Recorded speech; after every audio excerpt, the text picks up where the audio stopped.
Pria itu ingin menemukan seorang gadis perawan dinikahi. Jadi dia menculik seorang gadis yang belum dewasa. Dia menempatkan gadis itu di ruang bawah tanah. Tiap hari membersihkan tubuhnya, dan juga menceritakan dongeng untuknya. Pada saat yang sama untuk mengendalikan pemikiran gadis itu, dia mencuci otaknya dengan walkie-talkie. Patuhi aku, patuhi aku, patuhi aku. Tidak mudah untuk menunggu gadis kecil itu tumbuh dewasa. Dia segera memaksanya untuk berhubungan dengannya. Untuk mencegah gadis itu mengambil kesempatan untuk melarikan diri, dia sengaja mengikat kedua tangan mereka bersama. Kemudian memeluk gadis itu dan tidur dengan puas. Dimulai dari hari ini, gadis itu selalu menghadapi penganiayaan pria itu. Dan setiap kali selesai berhubungan, pria itu bersikap tidak peduli, dan menggurungnya ke dalam ruangan bawah tanah. Setelah pria itu pergi, ekspresi menawan dari gadis itu tiba-tiba menjadi dingin. Dalam penahanan yang berkepanjangan, pria itu berpikir dia sudah berhasil mengendali gadis itu. Dan apa yang dia tidak tahu adalah, gadis kecil itu terus menunggu kesempatan. Dia tidak pernah menyerah ide untuk melarikan diri. Jika dia tidak pergi ke sekolah sendirian 5 tahun lalu, atau berjalan di jalan sepi itu, mungkin masa kecilnya akan dihabiskan dengan bahagia. Dia baru berusia 8 tahun pada waktu itu. Walaupun kecil, dia memiliki pemikiran dewasa. Demi menarik perhatian pria itu, dia meminta pria itu untuk memberinya ciuman selamat malam. Ini membuat pria itu sangat bingung. Dia juga meletakkan makanan di pergelangan tangannya menyamar sebagai luka, agar pria itu membawanya pergi ke rumah sakit. Dan trik kecil ini tidak bisa menipu pria itu sama sekali.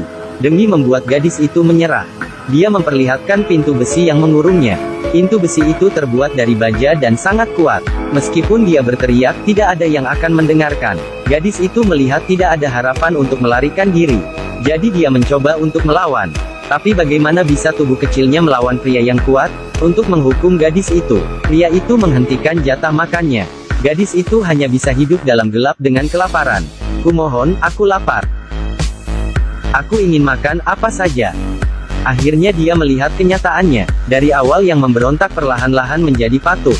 Waktu berlalu hari demi hari. Gadis itu akhirnya tumbuh dewasa. Perubahan tubuh sendiri. Sehingga dia mengalami datang bulan pertama kali. Ini adalah pertama kalinya gadis itu datang bulan. Dia gelisah dan tidak bisa duduk dengan diam. Pada datang bulan pertama tidak ada ibu yang menemaninya. Pria itu masih menatapnya dalam kemarahan. Dia telah dipenjara selama 5 tahun. Dia sudah tidak tahan lagi dan meminta untuk mandi.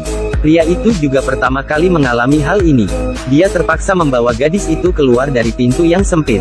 Setelah 5 tahun, gadis itu akhirnya keluar dari penjara bawah tanah.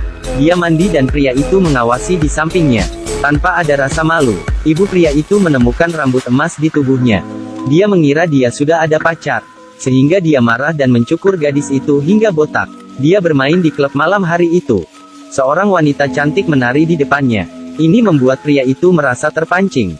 Malam itu dia secara paksa memperkosa gadis itu.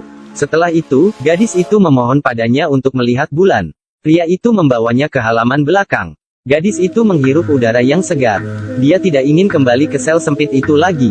Namun dirinya yang keras kepala, dipukuli oleh pria itu lagi. Dia terus bekerja agar kelihatan sangat patuh.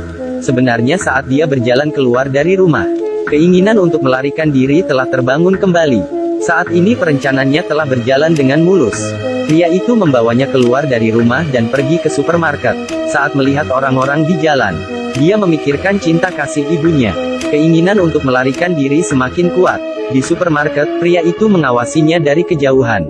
Dia sangat takut untuk bergerak, dia sangat ingin melarikan diri. Tapi tubuhnya tidak bisa dikendali.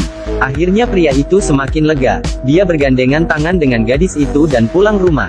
Gadis itu yang kembali ke rumah memarahi dirinya yang tidak berguna. Dia mulai menyesali. Saat itu ada beritanya di radio. Ternyata orang tuanya tidak pernah menyerah mencarinya. Dia terus menangis. Saat putus asa, dia tiba-tiba terpikir untuk bunuh diri. Dia menyalakan kompor dengan kertas dan kehabisan napas karena asap. Dia bergegas mengipas asap keluar dari ventilasi. Tapi saat pria itu kembali, dia mencium bau terbakar. Sehingga dia memukulnya lagi. Mulai hari ini dia bekerja keras setiap hari. Seperti seekor kucing yang patuh sehingga membingungkan pria itu. Pria itu yang sudah tidak curiga, kembali membawanya pergi bermain ski. Di tempat bermain ski, dia mendapatkan kesempatan kedua kali untuk melarikan diri. Kali ini dia memberitahu diri sendiri agar tidak gagal lagi. Gadis ini berpura-pura masuk ke kamar mandi. Tiba-tiba terdengar suara di luar. Gadis itu memakai celana dan segera keluar. Rupanya seorang wanita sedang berdandan di depan cermin. Dalam keraguan gadis itu berjalan mendekatinya. "Selamatkan aku Natasha yang diculik." Ternyata gadis ini sudah diculik selama 8 tahun. Di dalam waktu 8 tahun, dia mulai dari tinggal di ruang bawah tanah yang gelap. Kemudian pria yang sudah tidak mencurigainya membawanya pergi ke tempat bermain ski. Gadis itu mengira dia akan diselamatkan kali ini. Tapi wanita itu adalah orang asing. Tidak mengerti apa yang dia katakan. Saat wanita itu keluar dari pintu kamar mandi, pria itu merasakan ada yang salah dari ekspresi wanita itu. Dia membawa gadis itu pulang rumah. Mobil tiba-tiba mogok. Gadis itu dipukuli lagi. Gadis itu menulis kejadian pemukulan pada kertas. Hingga saat ini sudah hampir mengisi seluruh kotak. Hari ini adalah hari Natal. Pria yang selalu memukulinya membelikannya gaun baru, bahkan menari di dalam kamar bersamanya. Dan gadis itu sudah terbiasa mendiamkan diri. Dia terus membohongi pria itu. Saat mereka sedang membersihkan halaman belakang, tidak sengaja dilihat oleh tetangga mereka. Dia mengira itu adalah pasangan baru pria itu. Gadis yang kembali ke ruang bawah tanah merasa sangat menyesal. Tadi harusnya memberitahu wanita tua mungkin dirinya bisa diselamatkan. Karena pria itu menculik gadis itu. Selama bertahun-tahun dia tidak pergi bekerja. Uangnya sudah hampir habis. Dia memutuskan untuk menjual mobilnya. Gadis itu sedang membersihkan mobil itu. Tiba-tiba dia melihat pria itu lupa mengunci pintu depan. Saat itu pria itu datang untuk menggodanya. Tiba-tiba orang yang ingin membeli mobil menelponnya. Suara napasnya mengganggu pria itu yang sedang bertelepon. Pria itu baru saja masuk ke dalam rumah. Gadis itu mengambil kesempatan ini. Akhirnya dia mulai melarikan diri. Dia berhasil keluar dari tempat yang mengurungnya selama 8 tahun. Dia berlari sekuat tenaga. Saat pria itu keluar, gadis itu sudah melarikan diri. Gadis itu datang ke rumah seorang wanita. Dia memberitahu wanita itu bahwa dirinya diculik. Hari ini sudah hari ke-3096. Akhirnya polisi datang. "Nama saya adalah Natasha. Saya diculik 8 tahun lalu." Ibu gadis itu menerima telepon dari polisi. Dia dan suaminya pergi ke kantor polisi. Akhirnya mereka bertemu kembali. Film ini adalah kejadian nyata.